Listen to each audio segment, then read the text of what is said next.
Salam, ini Maximnya. Aduh, apasal pula kalau nak ambil ride kena refill pula.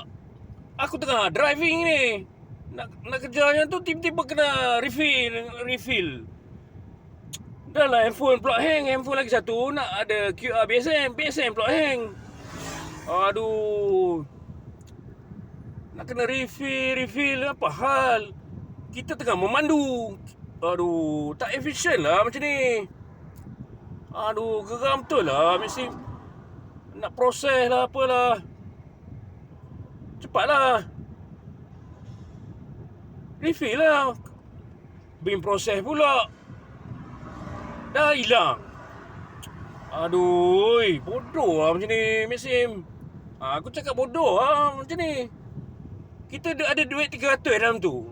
Lepas tu nak refill. Apa nak aduh. Tak efisien lah macam ni. Mengganggu lah operasi. Aduh, stupid lah. Aduh, dah lah hang. Handphone lagi satu hang.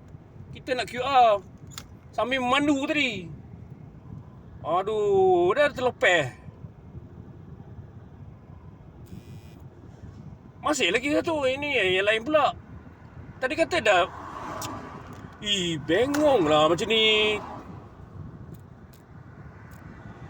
Aduh, payment proses pula. Geram betul aku tengok. Parah sungguh lah. Dah hilang dah. Alah. Apa benda lah macam ni gayanya.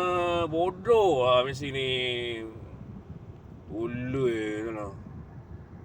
Aku cakap tolol lah. Memang tolol lah. Aku baru isi minyak 50. Ingat nak kejar lah. Yang RM30 tadi. Nak balik ke bandar. Kena refill pula. Aduh. Kena baran betul lah macam ni.